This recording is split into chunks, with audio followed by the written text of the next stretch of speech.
And as we head towards 2028, some of the people that the Democrats have potentially floated, we got to laugh at it, Mr. Vice President, as, potential nominees for Democrats running for president. What do you think? Well, I don't think much of the modern Democratic Party. Obviously, I'm biased, but I look at these guys. I think some of them are trying to actually mimic President Trump. You can't mimic his style. He just is who he is. Right now, I feel strange. It's interesting. I've been on a journey like most people, feeling great, feeling stressed, feeling doubtful. The last 2 days, I don't know what it is. I think it's maybe the dust settling after Madison Square Garden, seeing how that went, like kind of a roller coaster. But something's happened the last few days, and I'm telling you, that Des Moines Register poll, I don't know. I don't expect Iowa necessarily going in the blue column, but it says something to me that is of outsized importance potentially in terms of the outcome of this race. So I'm feeling honestly much better than I was even 24 hours ago. The last few days. What do you think it's saying?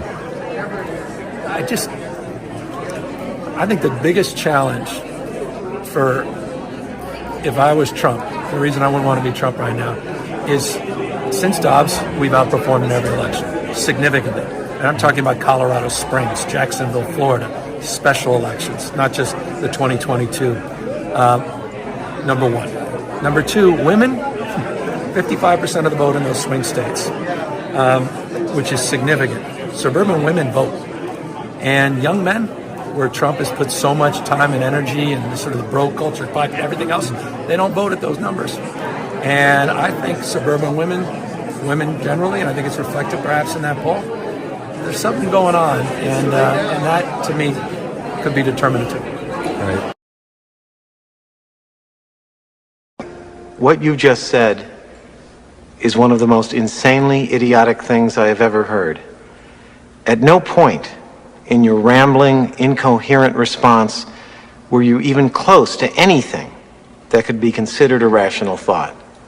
Everyone in this room is now dumber for having listened to it. God have mercy on your soul. We'll say goodbye to the press, but it's an honor to have you. And actually, the press has been very good lately, except for one rumor that they spread. I did about 8 press conferences in a row, day after day after day. Then I missed one because I was in the Oval Office. And I also went out to a club because I had meetings at a club. And they saw that I was and the rumor started spreading, this horrible rumor that Trump is no longer with us. They said, and I said, I got to the club, sir, are you okay? Are you okay? The fake news was at it again. But because I missed one day of press conferences, so today I gave them about a 3-hour press conference. We'll say goodbye to the press, but it's an honor to have you. And actually, people were getting in on the hoax. The president has been very vocal with press all the time. I think in August, he spent 26 days doing public events or talking to press. So to go down for 6 days and just have a slew of true social posts that are very chaotic and people can't follow all of them, it's very concerning. There could be actually something wrong. The problem is we don't know and they're not being transparent. That woman worked for Biden. She was the one who dressed up as the Easter Bunny and yanked him away from reporters. These people thought Trump was dead and Biden was alive. And it's not like Trump wasn't seen. He was seen going to golf every day. Biden went days without being seen. They never asked if he was alive. And we speculated a lot about Biden's health, a lot. But we never thought Joe Biden was dead. And we never wished he croaked in the Oval. But Tampon was downright giddy thinking about it. You get up in the morning and you doom scroll through things, and although I will say this, the last few days you woke up thinking there might be news. Just saying. There will be news sometime, just so you know, there will be news. Timmy's scrolling through his phone, hoping to see news the president's dead? We wished Biden was alive, and they wished Trump was dead. People were texting reporters asking if the president had passed away. A whole lot of people on the internet convinced themselves that the president of the United States, Donald Trump, was in fact dead. It was everywhere. People I am friends with but aren't into politics were texting me asking if Trump had died. Just to be clear, let's get the good stuff in here. No, Donald Trump is not dead. How did that rumor spread with Trump, but not with Biden? Democrats were convinced. Over the weekend, there was a video going around of someone throwing stuff out of the White House window, and they said, see, contractors can't work at the White House while the president's there. He must be 6 feet under. Trump hadn't even heard about it. Our very own stupid son of a bitch, Peter Doocy, had to show it to him on the phone. Trump called the video AI. So that's a fake video? Because I know every window up there. In fact, my wife was complaining about it the other day. She said, love to have a little fresh air come in, but you can't. They're bulletproof. So the White House says the video's real. So that must not be Trump. Has to be a body double. Well, someone was doing interviews over the weekend and posting all night. Quote, 3 days ago, while admiring the stonework, I happened to notice a huge gash in the limestone. It was deep and nasty. Lo and behold, because of the fact that we've installed the finest security equipment anywhere, they brought back the stupid people with their boss watching in sunglasses. It was a subcontractor that was installing heavy landscaping on a steel cart that was broken and tilting badly, with it rubbing hard against the soft, beautiful stone. Something like this should never happen. So Trump fired the contractor and banned them from the White House. So Trump did an interview, golfed, and fired people over Labor Day. He's very much alive. Joe Biden, barely there. Let me give you an example. Trump's replacing Biden's presidential portrait at the White House with a portrait of the auto pen. That pen worked harder than Biden ever did, so it should be honored.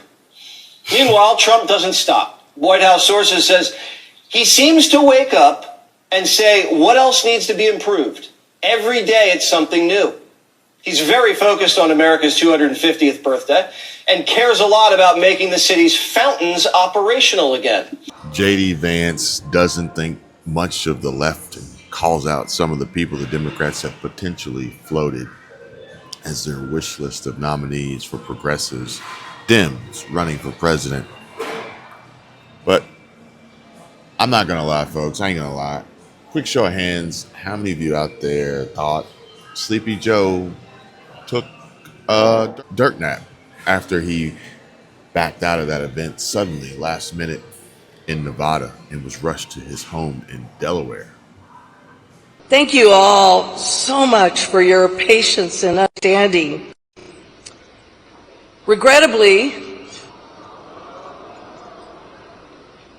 I was just on the phone with President Biden, and he shared his deep disappointment at not being able to join us this afternoon. The president has been at many events, as we all know, and he just tested positive for COVID. So, of course, we understand that he needs to take the precautions that have been recommended, and he did not obviously want to put anybody at risk. But our fight against this virus is not over. Right now, as I speak to you, millions of Americans are still unvaccinated and unprotected. And because of that, their communities are at risk, their friends are at risk, the people that they care about are at risk. This is an even bigger concern because of the Delta variant. In today's briefing, we discussed how the Delta variant is already responsible for half of all cases in many parts of this country. It's more easily transmissible, potentially more dangerous. And it should be because of reconsideration. And look, let me put it another way. It seems to me this should cause everybody to think twice. And it should cause reconsideration, especially in young people who may have thought that they didn't have to be vaccinated, didn't have to worry about it, and didn't have to do anything about it up to now.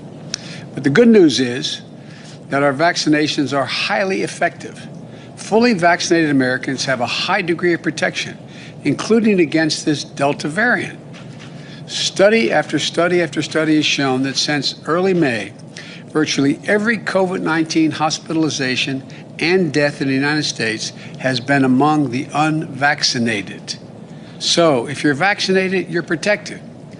But if you're unvaccinated, you're not. And you're putting yourself, more importantly, maybe from your perspective, your family and your friends at risk. So please get vaccinated now. It works. It's free. And it's never been easier.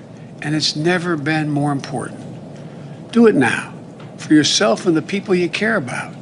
For your neighborhood. For your country. It sounds corny, but it's a patriotic thing to do. The various shots that people are getting now cover that. You're okay. You're not going to get COVID if you have these vaccinations. Yeah. Beginning to fight for 50 years to give Medicare the power to negotiate low prescription drug prices. We finally beat Big Pharma. We're doing more than every other nation in the world combined. We're going to have well over 1,100,000,000 shots, and we're going to continue going. We're going to do our part. We've also given a great deal of funding to COVAX, which is the vehicle that does this. So we have plenty of opportunity to make sure we get everyone in the world to play our part, the largest part in the world of getting everyone vaccinated. And speaking of working over the weekend, here we are, folks, burning that midnight oil for us, for you, for the truth, for Trump, for America. And also posting all night, John Fetterman. Fetterman says overdosing takes 100,000+ American lives every year. Cartels wage this war against our nation every day. Maybe it's time for our nation to push back and hold the cartels fully accountable. Yeah, most recent headline here from the New York Times: Trump claims the power to summarily, kill unalived suspected drug smugglers, for which just the day before, U.S. Senator John Fetterman fully support confronting the scourge of cartel drug trafficking to our nation. And this is in response, quoting Fox News, Rubio promises more strikes on Venezuela cartels. We're not going to sit back anymore. And J.D. Vance is definitely taking some heat, depending on which side you're on. And you see this, what everyone thought was perhaps maybe online trickery, AI, Photoshop, clickbait, but this was real. Vice President J.D. Vance, I don't give a shit what you call it, in response to far leftist Brian Krasenstein killing the citizens of another nation who are civilians without any due process is called a war crime. Well, J.D. Vance had said killing cartel members who poison our fellow citizens is the highest and best use of our military. And our military is going to war, folks. Now, being renamed, rebranded, or recalled back to what it used to be, the Department of War. Well, I would say they're going to be in trouble. We'll let them know about that. We heard that happen, but it wasn't really over, not like they described. But I would say, General, if they do that, you have a choice of doing anything you want, okay? If they fly in a dangerous position, I would say that you can, you or your captains can make the decision as to what they want to do, all right? Donald Trump brought a broom to D.C. He remodeled the Oval with gold trim, turned the Rose Garden into Mar-a-Lago, made the grass in the Capitol green again, and now it's called the Department of War. We won the First World War. We won the Second World War. We won everything before that and in between, and then we decided to go woke and we changed the name to Department of Defense. So we're going Department of War. We beat the British, French, Mexicans, Germans twice, and the Japanese. Then we changed the name to Defense and fought to ties like soccer for the next 75 years. In the Cold War, we played D. Now, we have to bring back what worked. We're going back on offense. This name change is not just about renaming, it's about restoring. Words matter. It's restoring, as you've guided us to, Mr. President, restoring the warrior ethos, restoring victory and clarity as an end state, restoring intentionality to the use of force. The War Department is going to fight decisively, not endless conflicts. This War Department, Mr. President, just like America, is back. It couldn't come at a better time. The Chinese military parade was a wake-up call. 60-foot submarine drones, hypersonic missiles, robot jets that can intercept airstrikes.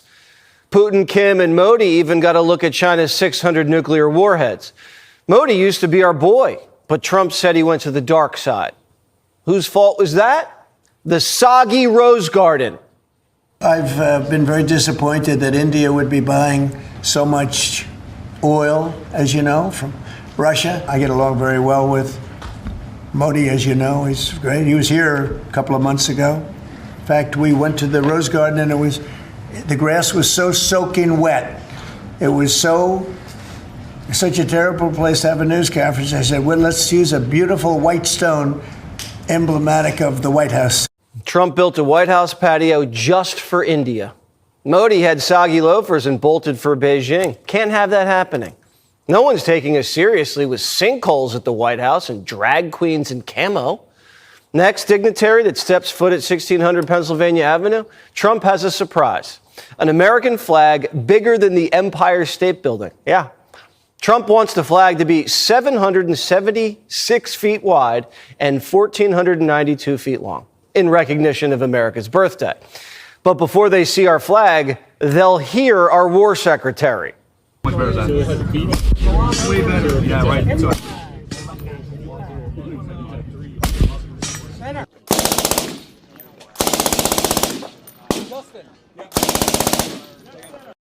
The military has been testing out the hardware just to make sure it's not rusty.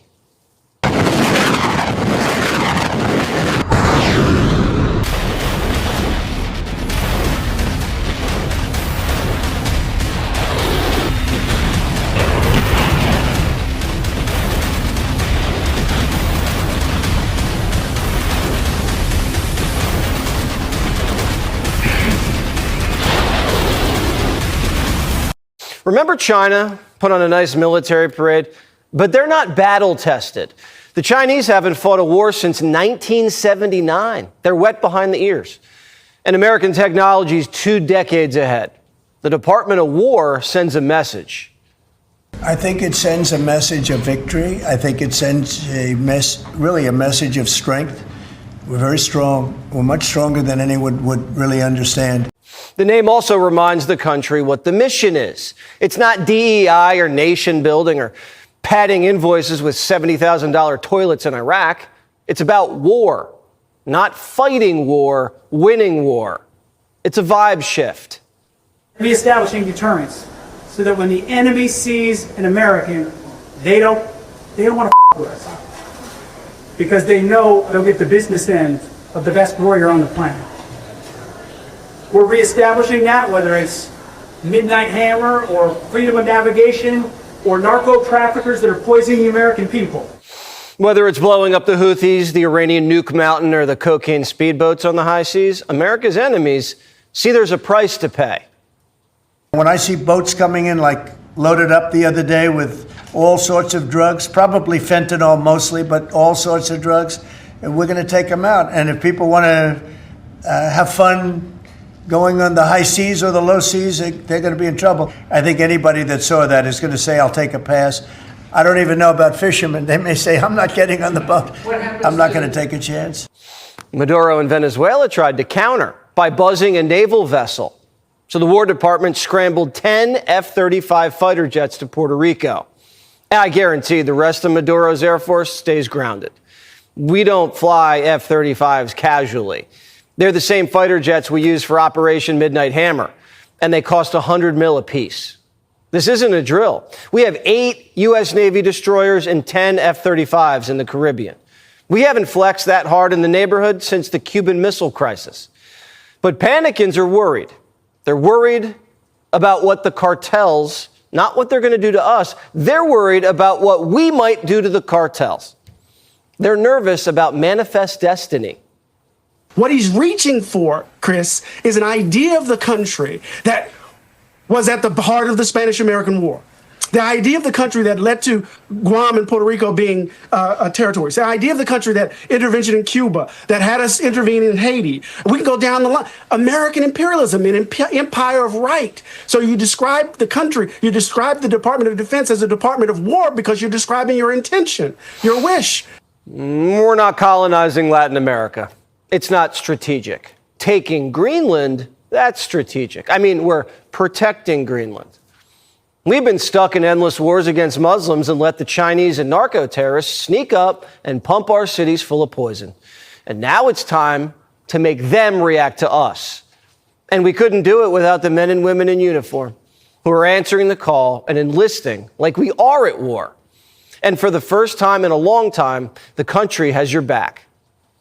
I'm here with a message from the President of the United States, which I always deliver to troops when I'm traveling. He has your back. As a commander-in-chief, he will ensure that you have everything you need to win, everything you need to be successful. We're going to make sure that your hands aren't tied behind your back as you bring violence on the enemy. He cares a lot about the fountains, quote unquote. Trump's not dead. He's bringing America back to life. And water is life. Even Fetterman says the president has good taste. Uh-oh. Take a listen. Are going to be done in a tasteful and historical kind of a way. I mean, they're not putting in a Dave and Buster's kind of a situation here. So I think upgrading some of these facilities seems pretty normal. The only renovation Biden did was to the White House Situation Room. And when they found the cocaine, they blamed one of the workers. But they never fired the workers, did they? Trump worked so hard they thought he was dead when he took a long weekend off. And I'm glad he did, because the fall is going to be a frenzy. On October 1st, government shutdown deadline. Putin-Zelensky summit, maybe. The battle over the Federal Reserve, RFK Jr. hearings. The National Guard probably going to Chicago. Maybe a war with the cartels. More on that later. Maxine Waters, no relation, wants to stage a coup because the president isn't sleepy. It is time to call for Article 25 of the Constitution of the United States of America to determine his unfitness, to determine that something's wrong with this president. President Trump is fit as a fiddle, and there's absolutely nothing wrong with President Trump. This administration is strong, kicking ass and taking names. And correct me if I'm wrong here, but a strong military doesn't just win wars, it prevents wars, because who's going to want to fuck with us?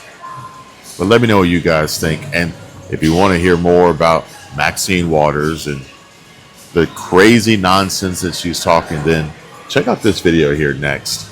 I think you're going to really like that one. Like, comment, share, do all the good things. I'll see you on the next one.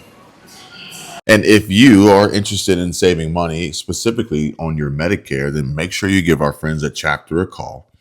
And I want you guys to really, really pay attention here, because it's come to my attention that most seniors are not on the best Medicare plan. They're either overpaying for the same coverage they could get elsewhere, or they don't have the coverage they need in an emergency.